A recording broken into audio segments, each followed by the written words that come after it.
If you're not documenting your life and your aquariums, then you're missing a huge opportunity that you can never get back.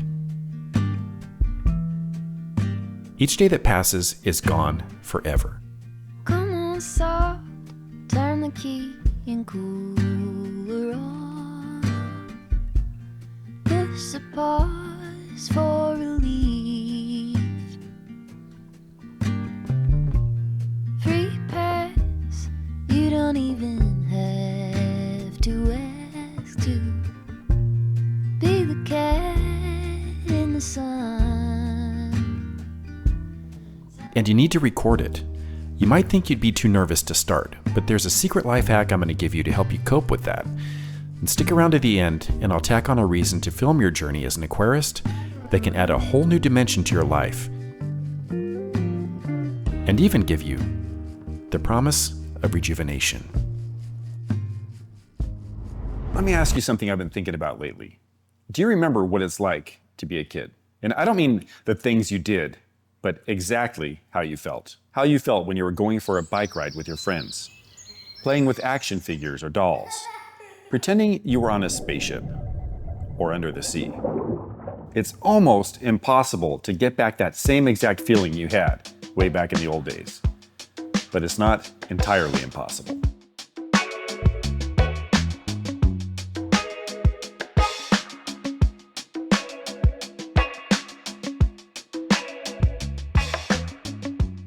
You know what the best way to get that feeling back is?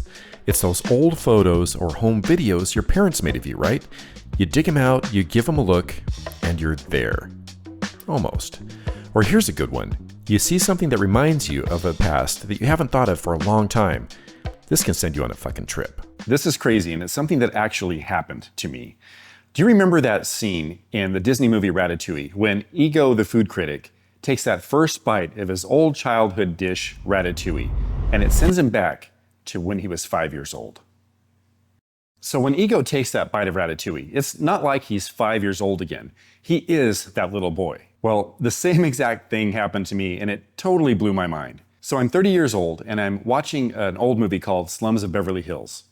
So in the show, everybody's standing around talking in this apartment, and way in the back, there's this little tiny TV. And it's got a show playing on it. And when I looked past all those people talking to that TV set way in the back, I couldn't believe what I saw. HR, pop and step. Who's your friend when things get rough? HR, pop and step. Can't do a little cause you can't do enough. That dorky intro and that song was something I hadn't seen or heard in 25 years. But when I saw it in Slums of Beverly Hills, it took me back just like it did Ego. And I was a 6-year-old boy sitting on a couch in Ventura, California, watching this show, probably pretending also that I'm the $6 Million Man or Captain Kirk.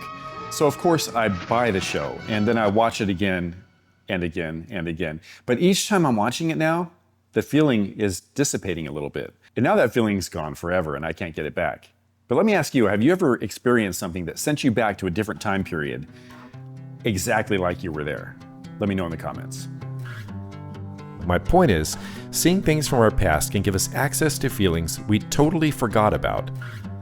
You might think that when I started on YouTube, I already knew I wanted to have a channel like this, but that's not the case. I just put a few quick videos of my first 75-gallon African cichlid aquarium up on there. Didn't even appear in the video or talk at all. And you know what's so cool about it is that if I go back and watch those videos, I see fish I don't even remember having. But there they are, and it comes back to me. Oh yeah, I remember that guy. And I see how I decorated my tank. I see how my tanks have evolved over the years. And it's a great feeling knowing that every step of my aquatic journey is being documented and posted to YouTube.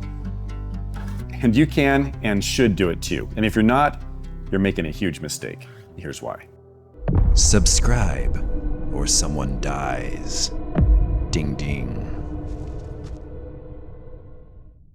Most of my family photos don't even include me. They're of my wife, my kids, because I was the one that was always taking the photos. So there's really not even much evidence to prove that I exist, except for maybe a paper trail to McDonald's which shows that I eat at a place that should have killed me long ago.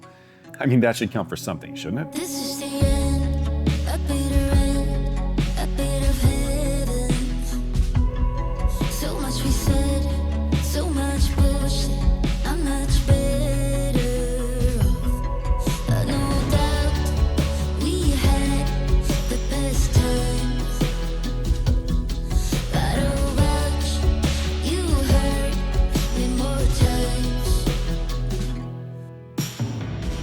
so now's my chance, I thought. I have this tank, and even though you can't see me, you can see what I've created. The tank setup, decor, lights, fish curation, all of it. It all says something about me.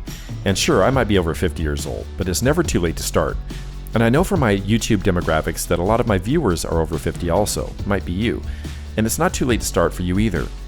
Well anyway, I decided to give it a try actually being on camera as well as my tanks.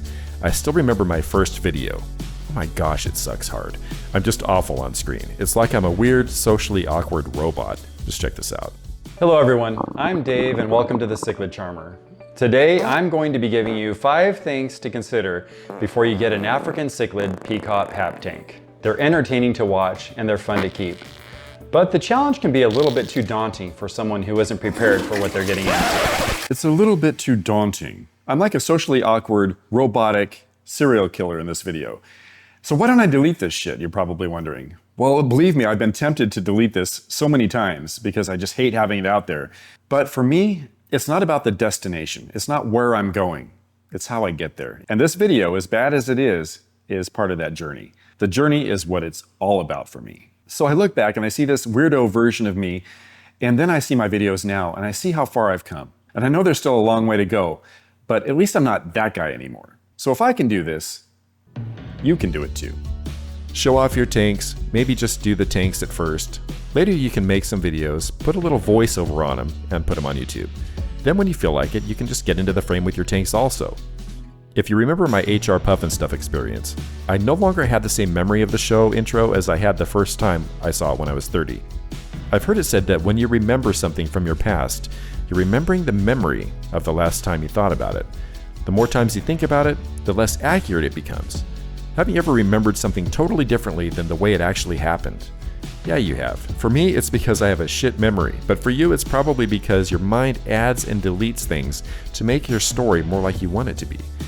Just taking videos can help solidify your memories, but once you start talking about your life as well in those videos, that's when you're really starting to lock down those memories, those feelings. You might not get any clicks on your videos, but you might. And it's not even about that anyway. It's about documenting your journey, showing off something you're passionate about. It doesn't have to be about fish. Don't get me wrong, it should be about fish, but maybe for you it's knitting, going for hikes, painting. If you're watching this video, probably not. I mean, none of those things are as cool as fish keeping anyway, right? But whatever floats your boat, if you're into it, share it. You'll be able to look back and rekindle some old feelings, and you'll also see how far you've come over the years. As you get older, you'll see how young you used to look, and it's going to shock the hell out of you how old you look now. But you'll get over it. These videos you make will be there on YouTube as long as you want them to be. Easy, free storage, and it makes finding your memories really easy. Anyone you want to can go take a look. And I'm probably making this seem like it's super easy to get started making your own videos, like there's no problems getting started at all. Well, there is going to be a learning curve, but I'm going to tell you about some of the barriers that will keep most people out of making their own videos, and then talk about what you can do to overcome those. The first thing about making your own videos that's going to absolutely terrify you is that other people are probably going to see them, and they're going to judge you. They're going to see how weird you look and that you obviously can't even talk, because talking to a camera is 100% different than talking to an actual person.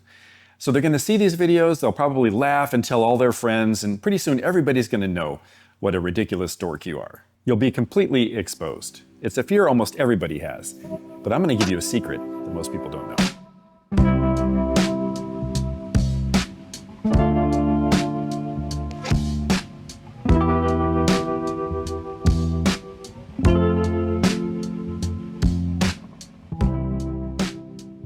No one cares. Nobody. Not a single person is going to care about your videos. You post a video and they won't be judging you because most people just care about themselves. Seriously, they're too busy being worried about what other people think about them to worry about what they think about you. But just play it safe. Don't tell anyone. Maybe tell your spouse or close friend, but don't be posting it on Facebook or anything like that. That'll help you loosen up and be able to actually be yourself on camera. You can even just make your videos private so that no one can see them at all. That way, you can feel completely at ease making a fool of yourself in your first video, which will suck, by the way. No one ever makes a solid first video, just saying. But post it anyway, even if it's horrible. I did. Once you get over your fear, you'll find that it's a lot easier to do it. And the more you do it, the better you're going to get at it. What's cool is that there's no cap on how good your videos can be. As long as you're into it and trying to get better, your videos will just keep improving. But there will always be things you can do better, which is cool. I'm actually really happy with my videos now, but I realize that in a year from now, I'm gonna look back and think, I can't believe I used to be happy with that. And that's okay, because like I said, it's not about the destination, it's about how you get there.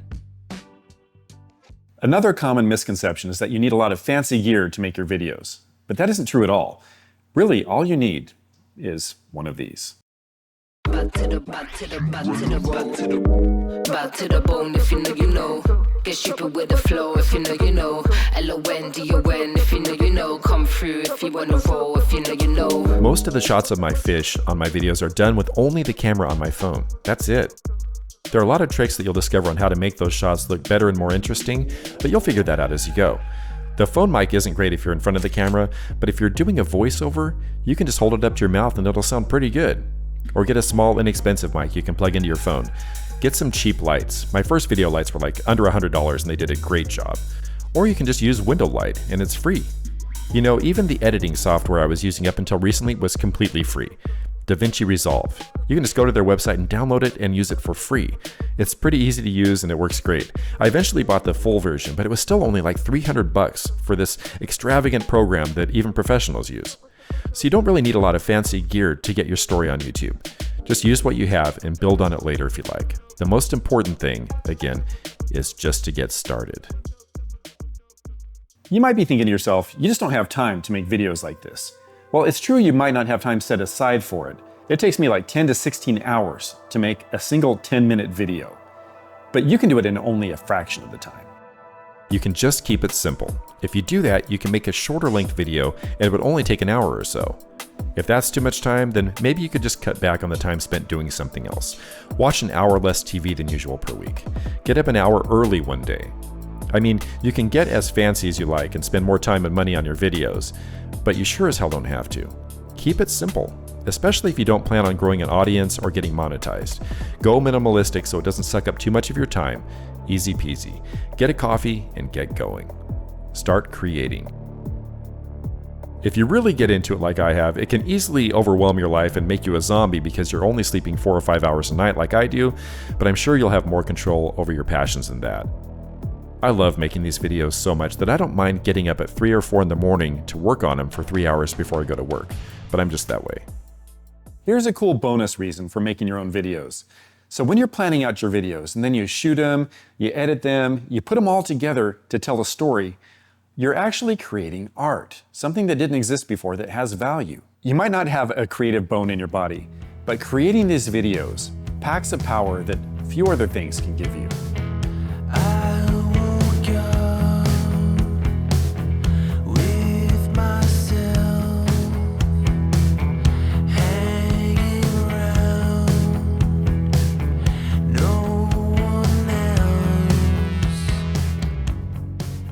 And here's what's cool. You have the power, through art, to make them even more beautiful than they are in person by using different focal lengths, angles, movement.